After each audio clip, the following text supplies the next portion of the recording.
Hello everyone, welcome to bio for your lecture number 3 कोणाचा ग्रॅव्हिटेशनचा. Last लेक्चरमध्ये आपण न्यूटन्स लॉ ऑफ ग्रॅव्हिटेशन पाहिलं. न्यूटन्स लॉ ऑफ ग्रॅव्हिटेशन का म्हणत होता? Every object in the universe attracts every another object with a definite force. This force is directly proportional to the product of their masses and inversely proportional to square of distance between them. ज्याला आपण experimentally म्हणतो, mathematical लिहिला force equal to m1 m2 force equal m1 m2 upon r² असं आपण त्याला mathematically लिहिला. जर एका बॉडीचे मास डबल करून दिलं तर फोर्स डबल होईल. दोन्ही बॉडीचे मास डबल केलं तर फोर्स का होईल? 4 टाइम्स होईल. जर डिस्टन्स डबल करून दिला तर फोर्स 1/4 टाइम्स कमी होऊन जाईल. हे 3 ऑब्झर्वेशन आपण भेटले. आपण का म्हणलं, फोर्सची व्हॅल्यू जर जीच्या इक्वलेट असतं. जी का होता? कॅपिटल जी ग्रॅव्हिटेशनल कॉन्स्टंट होता 6.67 × 10⁻11 न्यूटन मीटर अपॉन kg². त्याची काय होती? व्हॅल्यू होती, जे की हेनरी कॅव्हिडिशने डिस्कवर केली. ते जर फोर्सच्या इक्वल होत असेल तर त्याचं रिझन काय? कारण प्रोडक्ट ऑफ मासेस 1 kg होऊन जाईल आणि डिस्टन्स किती होईल? 1 मीटर होऊन जाईल. तेव्हा फोर्स इक्वल टू जी होऊन जाईल. स्पेरिकल बॉडी असं, स्पेरिकल बॉडीच्या आपल्याला जर डिस्टन्स घ्यायचं असेल तर ते आपण त्याच्या सेंटर पासून घेऊन, कारण तिच्या सेंटर ऑफ मास कुठे आहे? तिच्या सेंटरमध्ये लाय करतोय. तेच जर इरेग्युलर बॉडी असेल तरी पण आपण तिचा काय म्हणते, जो डिस्टन्स आहे तिच्या सेंटर ऑफ मास पासून घेऊन आपण रिंग पकडली, रिंगच्या centre of mass outside the body lie करते. म्हणजे रिंग कुठेही रिंगमध्ये सेंटर ऑफ मास नाही, पण रिंगच्या मधामध्ये सेंटर ऑफ मास आहे. हे 3-4 ऑब्झर्वेशन आपण तिथून काढले. नंतर आपण काय म्हणते, सेंट्रिपिटल फोर्सचं इक्वेशन घेतला आणि तिथून force is inversely proportional to रेडियसच्या स्क्वेअर हे डेमॉन्स्ट्रेट करून दिलं. कोणाची हेल्प घेतली? त्याच्यात केपलरच्या थर्ड लॉची हेल्प घेतली. आणि आता आपण पाहू कहाणी सांबरमध्ये पाहणार आपण अर्थ ग्रॅव्हिटेशनल फोर्स. अर्थ ग्रॅव्हिटेशनल फोर्स मध्ये आपण फक्त 2 मिनिटाचा टॉपिक आहे हा. अर्थ काय आपली स्पेरिकल आहे, तर हिचा सेंटर ऑफ मास पण हिच्या कुठे करा? सेंटर मध्ये लाय करा. हिचा पुरा मास कुठे? इकडे कॉन्सन्ट्रेटेड आहे, सेंटर मध्ये कॉन्सन्ट्रेटेड आहे. तर जर मग हे जर एखादी बॉडी आहे जे फॉल करून राहिली, तर हे याच्या कोणाकडे जाईल? सेंटर ऑफ मासकडे अट्रॅक्ट होईल. तर सेंटर ऑफ मासकडे अट्रॅक्ट होऊन राहिली. कुठं? बॉडी कुठे अट्रॅक्ट होऊन राहिली? सेंटर ऑफ मासकडे अट्रॅक्ट होऊन, म्हणजे कोणीकडे? व्हर्टिकली डाऊनवर्ड बॉडी अट्रॅक्ट होऊन राहिली. म्हणजे आपण जो म्हणतो ना, का बॉक्सले फेकला कुठे आला? खाली आला. खाली कसा आला? व्हर्टिकली डाऊनवर्ड आला. म्हणजे कोणाकडे आला? सेंटर ऑफ मास. कोणाच्या सेंटर ऑफ मासकडे आला? अर्थच्या सेंटर ऑफ मासकडे याचा प्रयत्न करून राहिला. व्हर्टिकली डाऊनवर्ड याचा प्रयत्न करून राहिला. हे स्वतः आपलं अर्थ ग्रॅव्हिटेशनल फोर्स. एवढंच आहे. मी तुम्हाला स्टेटमेंट वाचून सांगतो काय आहे. तर the earth attracts every object near it towards itself because of gravitational force. पृथ्वी सगळ्या गोष्टीले आपल्याकडे अट्रॅक्ट करायचा प्रयत्न करताय. काऊन अट्रॅक्ट करण्याचा प्रयत्न करताय? कारण पृथ्वीजवळ काय? ग्रॅव्हिटेशनल फोर्स आहे. The centre of mass of the earth is situated at its centre. पृथ्वीच्या सेंटर ऑफ मास कुठे लाय करते? तिच्या सेंटरमध्ये लाय करते. Gravitational force on any object due to earth is always directed towards the centre of mass of the earth. तर प्रत्येक ऑब्जेक्टचा जो gravitational force आहे तो पृथ्वीच्या डायरेक्शननं किंवा पृथ्वीच्या सेंटर ऑफ मासच्या डायरेक्शननं राहील. म्हणजेच कसा? Vertically downward. Because of this force an object falls vertically downwards on the earth. तर ह्या ग्रॅव्हिटेशनल फोर्सच्या वजेसे जो सेंटर ऑफ मासकडे डायरेक्टेड आहे तो व्हर्टिकली डाऊनवर्ड ह्याच कारणानं येऊन राहिला. क्लिअर असं नाही गोष्ट? अजून काहीतरी होतं वाटते, वाचून सांगून देतो. या फिर अलग से आखरीला घेऊन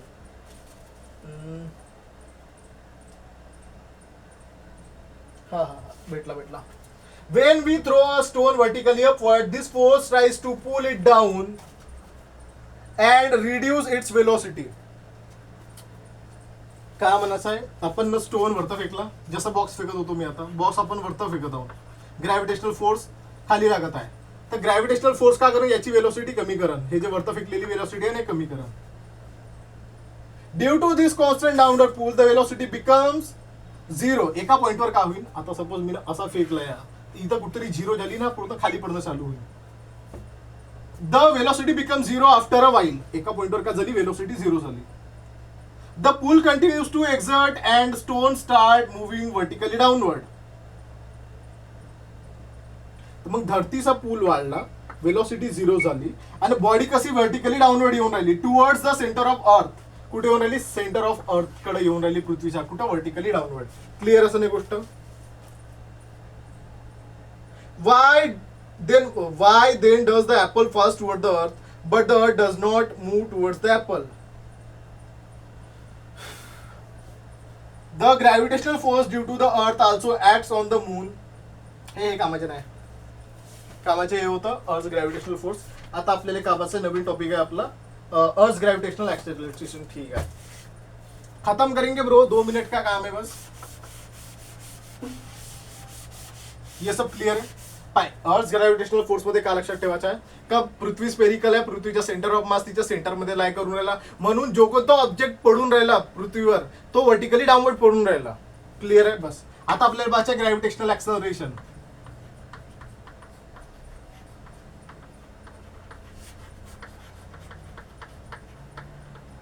छोटा जी ऍक्सेलरेशन काय? वेक्टर आहे. युनिट काय? मीटर पर सेकंड स्क्वेअर. काय युनिट आहे? एसआय युनिट आहे. पहा, जर क्वेश्चन आला ना तर पहिले तर तुम्हाला हे गोष्ट आलीच पाहिजे का स्क्वेअर आहे का वेक्टर आहे, आणि एसआय युनिट प्रत्येकाचं लिहिता आले पाहिजे. आणि हे मॅन्डेटरी आहे. मॅन्डेटरी म्हणजे कंपल्सरी आहे. हे गोष्ट तुम्हाला यायलाच पाहिजे. Force is equal to mass into acceleration. हे झालं, हे गोष्ट शिकली आहे तुम्ही ना. इथूनच चालू करून जास्त दूर काही जायचं नाही. तर ग्रॅव्हिटेशनल ऍक्सेलरेशनला आपल्याला काय म्हणलं? स्मॉल जी म्हणला. स्मॉल जी काय म्हणजे? छोटा जी. तर फोर्स इज इक्वल टू काय झाला? एम इंटू जी झाला. फोर्स आत्ताच काढला आपण, G capital M upon small M upon R square. हे आपण काय म्हणते? बॉडीसाठी पाहतो. एखादी बॉडी घेतली ऑफ मास एम,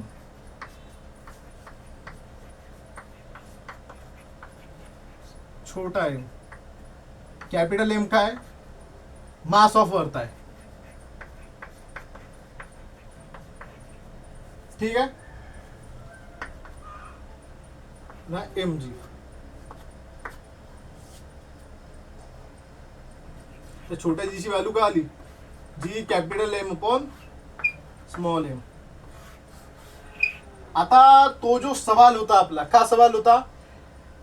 ऍपल धरतीकडे काम पडून राहिला, ऍपलकडे पृथ्वी कम नाही जेवून राहिली. तर त्याचा आन्सर हे आहे, कारण हा जो ग्रॅव्हिटेशनल ऍक्सेलरेशन काढला याच्यामध्ये स्मॉल बॉडीच्या मासच नाही दिसून राहिला का? हा छोटा एम आलाच नाही त्याच्यात.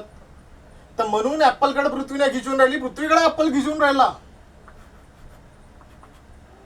हा काय ग्रॅव्हिटेशनल ऍक्सेलरेशन? कुणाच्या मासवर डिपेंड करून राहिला? कोणाच्या मासवर डिपेंड करून राहिला? धरतीच्या मासवर डिपेंड करून राहिला, पृथ्वीच्या मासवर डिपेंड करून राहिला. Gravitational acceleration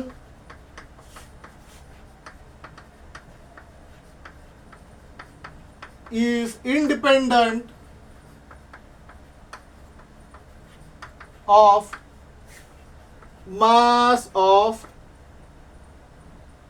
object and depends on mass of earth. ठीक है? ठीक है.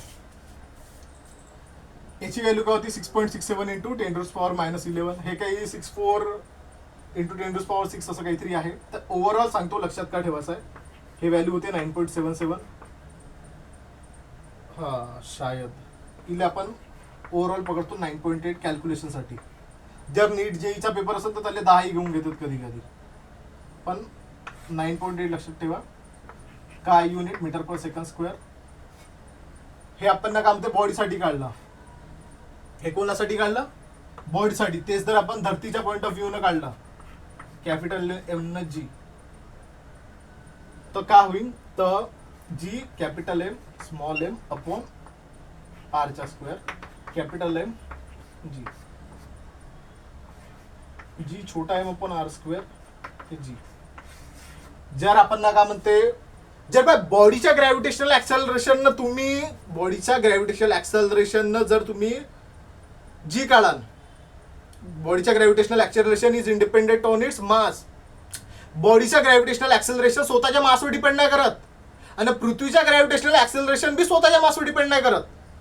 म्हणजे जो ग्रॅव्हिटेशनल ऍक्सेलरेशन आहे बॉडीच्या तो पृथ्वीच्या मासवर डिपेंड करते आणि पृथ्वीच्या ग्रॅव्हिटेशनल ऍक्सेलरेशन बॉडीच्या मासवर डिपेंड करते. तोच एक रिझन आहे ज्याच्या वजह से पृथ्वी ऍपलवर नाही पडत आहे पण ऍपल पृथ्वीवर पडत आहे. हा जो आहे हा जो इक्वेशन आहे हा कोणाचा आहे? हा ग्रॅव्हिटेशनल ऍक्सेलरेशन कोणाचा होता? हा ग्रॅव्हिटेशनल ऍक्सेलरेशन होता बॉडीच्या. आणि हा जो ग्रॅव्हिटेशनल याच्यात काय आहे? याच्यात बॉडीच्या मासच नाही आहे. हा बॉडीचा आहे पण याच्यात मास अब्सेंट आहे. कोणाच्या? बॉडीच्या मास अब्सेंट आहे. आणि हा जो ग्रॅव्हिटेशनल ऍक्सेलरेशन आहे हा ग्रॅव्हिटेशनल ऍक्सेलरेशन कोणाचा वे? हा प्लॅनेटचा वे. इथं मास ऑफ अर्थ अब्सेंट आहे. आता वापिस से घूम फिरून या लाईनवर या. Gravitational acceleration is independent of mass of object and dependent on mass of अर्थ. तर हे कोणाची गोष्ट चालून राहिली? हे gravitational acceleration of mass of object. आणि हे जर मग धरतीची गोष्ट राहील तर धरतीची गोष्ट राहील तर ते धरती स्वतःच्या मासवर डिपेंड नाही करन पण ते ऑब्जेक्टच्या मासवर डिपेंड करन ग्रॅव्हिटेशनल ऍक्सेलरेशन. तर होप सगळ्या गोष्टी क्लिअर असतील. आपल्या याच्यात 3 केसेस पाहायच्यात आणि मग मॅटर खतम. मॅटर खतम नाही रे बा, मॅटर तर चालूच व्हायचं आहे अजून. फोन लावा ना तो मॅटर चालू होणार आहे तर पुट्टे उट्टे बोलून घ्या. आपले 3 टॉपिक बाकी आहे छोटे वाले. 3 केसेस पाहायचे आहे आपल्याला.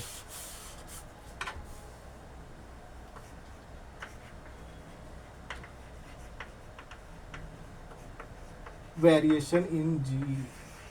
ग्रॅव्हिटेशनल ऍक्सेलरेशन मध्ये कसं व्हेरिएशन येते? पहिला है gravitational acceleration within depth. धरती के अंत में क्या होगा? अंत में नहीं, अंदर में क्या होता? Variation with in depth.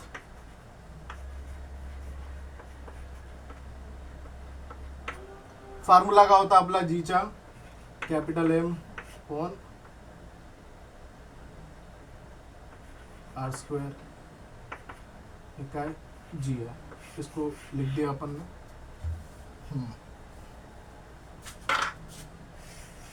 आपली धरती आहे. अरे हा, धरती अशीच राहते म्हणा. हे काय आपली रेडियस आर. ऍक्च्युली सांगत आहो तुम्हाला, धरती पूर्ण सर्क्युलर नाही, सर्क्युलर म्हणतो स्पेरिकल नाही. धरती अशी आहे, बल्ज टाईपची आहे, अंडाकृती आहे थोडी बहुत. तर जसे तुम्ही डेप्थ मध्ये जाल, डेप्थ मध्ये काय होऊन राहिला? आर बी डिक्रीज होऊन राहिली आणि मास बी डिक्रीज होऊन राहिला. तो ओव्हरऑल नाही का, ओव्हरऑल जी डिक्रीज होईल. अरे भाई तुम्ही धरतीच्या अंदर चालले, आता इथून एवढा आलो तर तुम्हाला एवढा मास सोडणं पडेल ना. मग जर तुम्ही इथं आले तर एवढा मास पकडणं पडेल. फक्त हा मास पकडा ना, हा मास तर सोडून द्या तुम्ही. तर डेप्थ मध्ये तर काय, डेप्थ मध्ये हा बी कमी होऊन राहिला आणि हा बी कमी होऊन राहिला. तो ओव्हरऑल काय झालं, जी कमी होऊन राहिला. As we go down,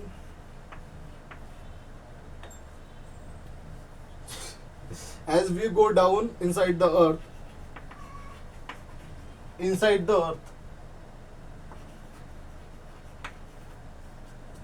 both mass of earth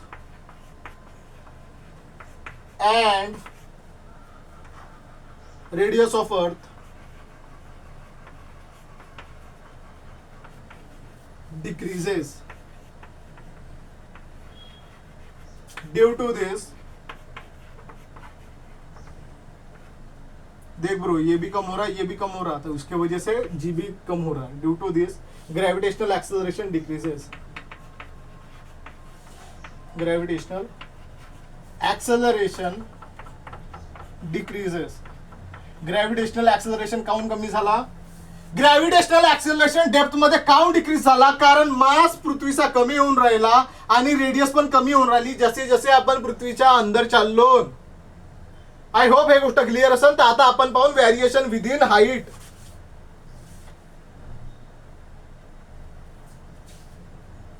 clear आहे गोष्ट. काय gravitational acceleration decreases as we go inside earth. काहून? कारण मास हे डिक्रीज होऊन राहिला ना रेडियस ही डिक्रीज होऊन राहिला.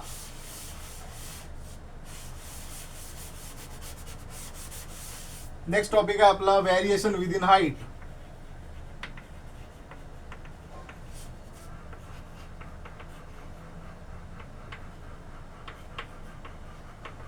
हाईट मध्ये कशा प्रकारचे व्हॅरिएशन होईल?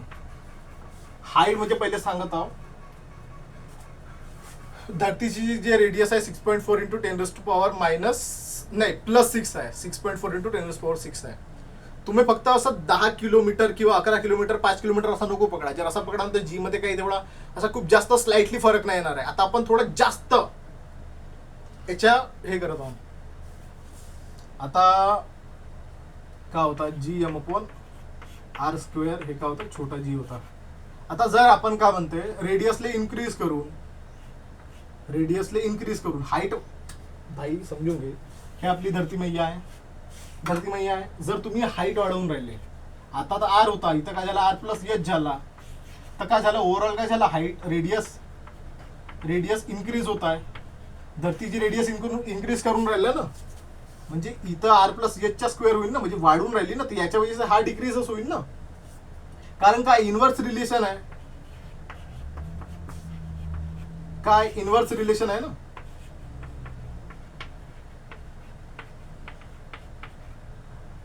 इनवर्स रिलेशन आहे.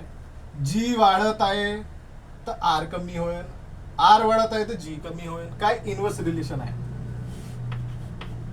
As we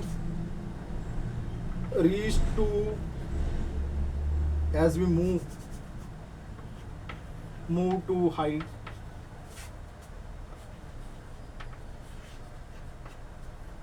radius increases. That is why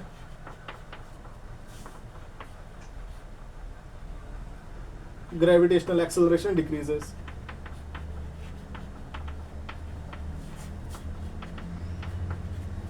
gravitational acceleration count decrease करत आहे कारण जी इन्क्रीज करत आहे म्हणून आर इन्क्रीज करून राहिला. हे काय हे व्हॅल्यू वाढून राहिली इनवर्स रिलेशन आहे म्हणून हे कमी होईल. सिंपल सी बात आहे. आता हे काय होती 6.4 इंटू 10⁻⁶ होती. मग काय झाला हाईट वाढवल्या तुम्ही ना, ते झाली असं इन्क्रीज झाली म्हणून काय म्हणते हे डिक्रीज झाली. क्लिअर आहे गोष्ट. तर आपण ना डेप्थ मध्ये पाहिलं तर डेप्थ मध्ये बी ग्रॅव्हिटेशनल ऍक्सलरेशन कमी होऊन राहिलं. जर तुम्ही सर्टन हाईट वर जात तेव्हा ही ग्रॅव्हिटेशनल ऍक्सलरेशन कमी होईल. तर आपली एक लास्ट केस उरली आहे ना, ते केस आहे सरफेसची. सरफेसवर का होऊन राहिला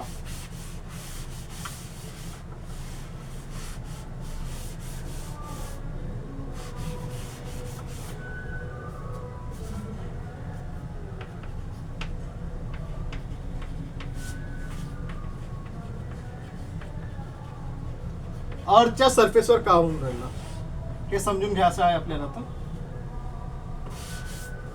बघा पहिलं पॉइंट तर हेच आहे का earth is not complete spherical. Earth is not completely spherical. पृथ्वी पूर्ण अशी गोल अंडाकृती नाही आहे. गोल कंच्यासारखी गोल नाही आहे, अंडाकृती आहे. हे अशी आहे पृथ्वी. तर हे एक गोष्ट समजून घ्या. आपण काय म्हणलं रेडियस 6.4 इंटू 10⁻⁶ म्हणलं. हे गोष्ट कम्प्लिटली सत्य नाही आहे. हा धरतीचा इक्वेटर आहे आणि हे धरतीचे पोल्स आहे. हा काय पोल आहे, हे काय पोल्स आहे, इक्वेटर आहे. तर इक्वेटरवर काय रेडियस जास्त आहे, पोल्सवर काय रेडियस लेस आहे.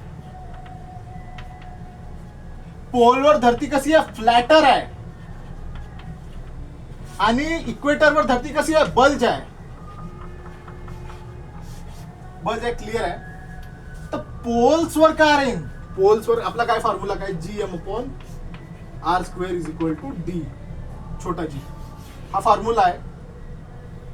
इथं रेडियस मोर आहे, इथं जास्त आहे, तिकडे कमी होईल. म्हणजे इथं काय राहील, इथं कमी राहील, कमी राहील छोटा जी, आणि इथं जास्त राहील, जास्त राहील छोटा जी. तर किती राहते ते व्हॅल्यूज आपण पाहून आता.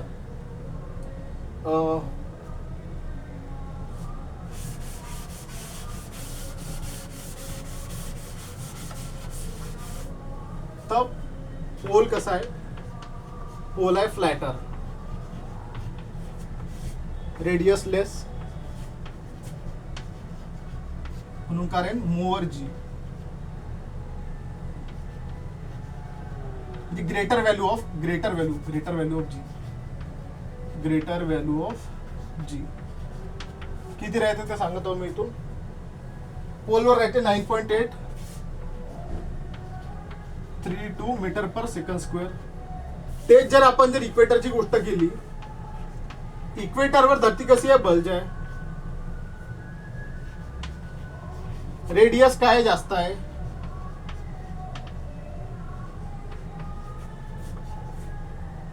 ज्याच्या वजह से वैल्यू ऑफ जी डिक्रीज करन. किती, 9.78 मीटर पर सेकंड स्क्वेअर. म्हणजे आपली ऍक्च्युअल व्हॅल्यू आपण जे कॅल्क्युलेशन साठी घेतो ते राहते 9.77, जिले राऊंड फिगर आपण 9.8 वापरतो किंवा 10 वापरतो. युनिट काय राहते, मीटर पर सेकंड स्क्वेअर. क्लिअर असं नाही गोष्ट. ग्रॅव्हिटेशनल ऍक्सेलरेशन क्लिअर आहे. तर आपल्याला काय म्हणते, आज ग्रॅव्हिटेशनल ऍक्सेलरेशन पास होतं. समोरच्या याच्यात आपण काय करू, escape velocity, potential energy, free fall या सगळ्या गोष्टी डिस्कस करून चॅप्टरला खतम करू. This is all about today. Thank you so much. Video आवडला असेल तर चॅनलला लाईक, शेअर, सबस्क्राईब करा. कमेंट्समध्ये आपली प्रतिक्रिया घ्या. टेलिग्राम चॅनल्समध्ये ग्रॅव्हिटेशन चॅप्टरचे नोट्स डाउनलोड करा. This is all about today. Thank you so much.